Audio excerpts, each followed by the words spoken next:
Hello, welcome to Brown Dog Gadgets Live. I'm Amanda, the Education Outreach Coordinator here at Brown Dog Gadgets. Behind the camera I'm back. is Pete. You got it. I'm so happy. You might not be Pete, but I'm so glad you're back. I missed you. Welcome back. That's very sweet. No, that's not it. That's wow. Wow. Already know it. Like corn. Today we will be building our pinwheel, but before that, if you have not followed us on our social media platforms, please do so. You can find us on Facebook, Instagram, Twitter, X, and YouTube. Also, the template and directions for our project today and all of our other projects are on browndoggadgets.com. If you have any questions or just want to say hi to us or just want to talk, you can comment, Do that. ask a question. We'd love to hear from you. If you do have any questions afterwards, you can always email us at help@browndoggadgets.com. Okay. Awesome. Today, we are going to work on a pinwheel. Yeah, you like how there's a little bit of green there? It's a little greeny, a little bricky. All right, let's check it out with the overhead cam.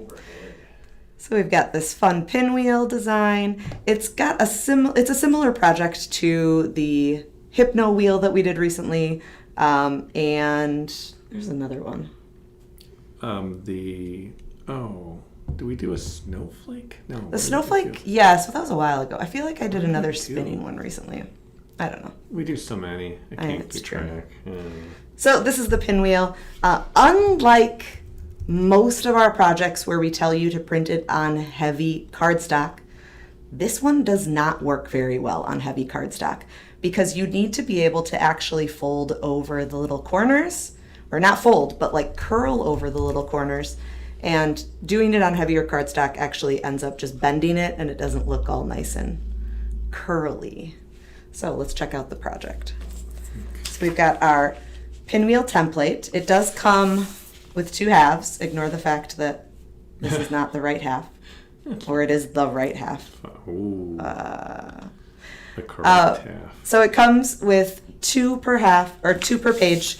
You just print it on regular printer paper, so it's easy to use, and it'll hold up perfectly. So I've already colored and cut mine. Now we're going to assemble the pinwheel first. You'll notice that around the edges there are 4 X's. Those are the corners that you're going to put to the middle. So I'm going to use a little bit of double-sided foam tape. And I'm going to put a square of it right in the middle of my pinwheel template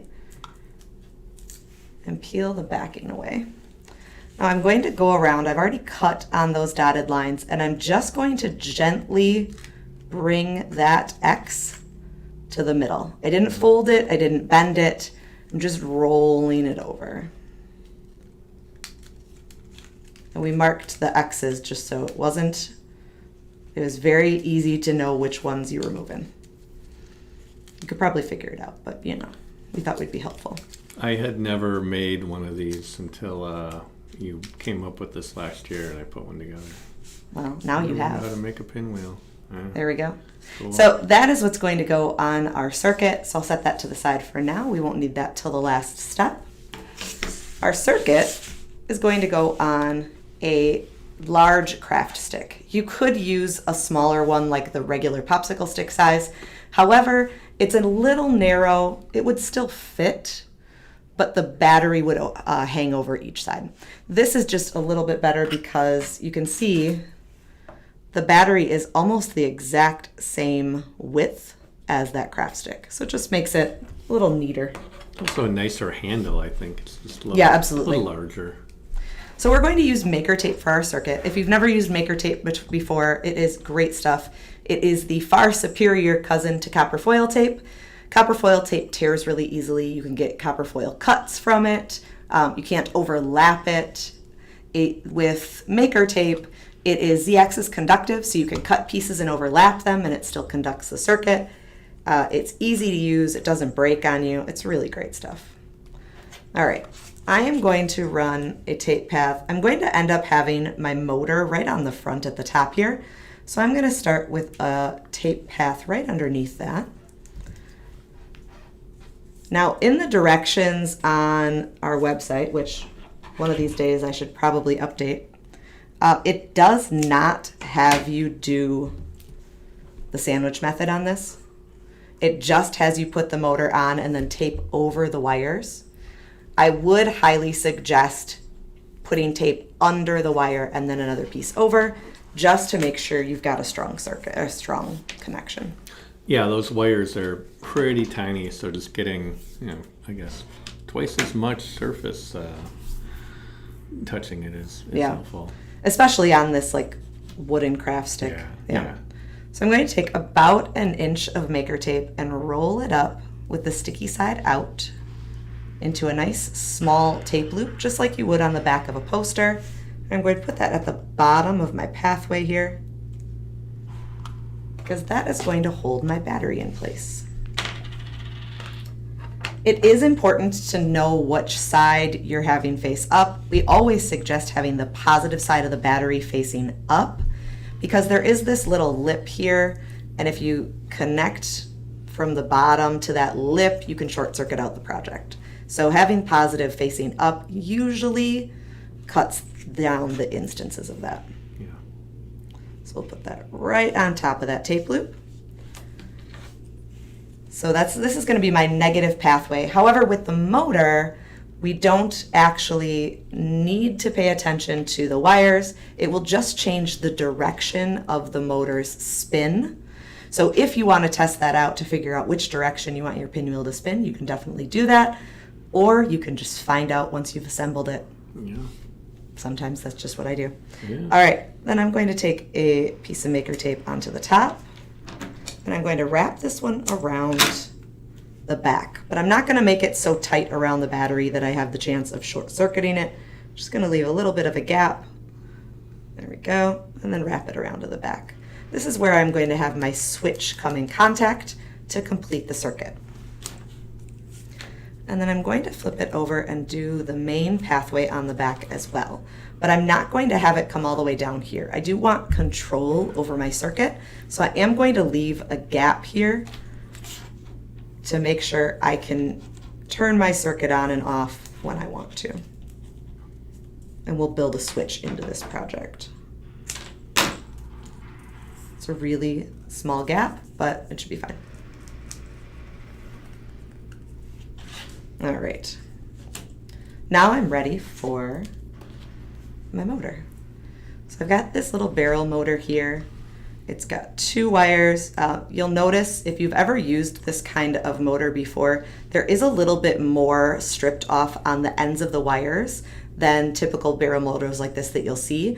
That is intentional from us because we think it's a little bit easier to use. Better conductivity too, I think, a little more wire. All right, so I'm going to do the same thing like I did before. I'm going to use a piece of double-sided foam tape, stick it on down, and peel off the top. Now this is where the motor is going to sit. If you want to test it out, you could literally just take a battery, put one on one side, one on the other, and test and see which direction they spin. It's up to you. I don't care. You can also use hot glue to glue the motor down, and it will be a little bit more secure than using that double-sided foam tape.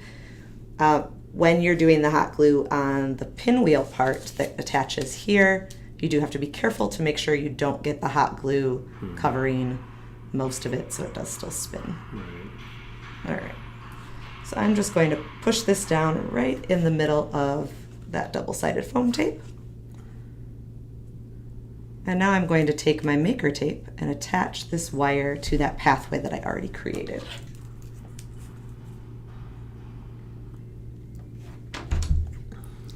It's construction season again.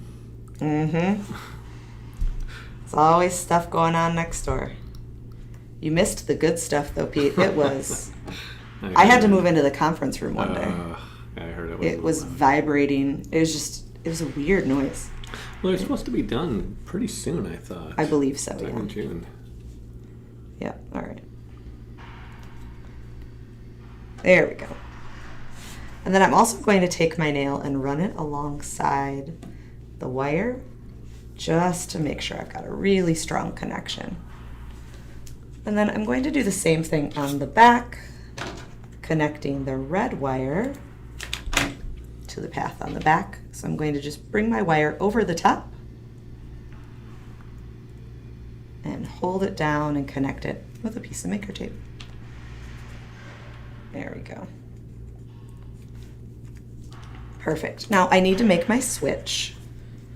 I have a thin paper switch here. So this is also made out of the printer paper.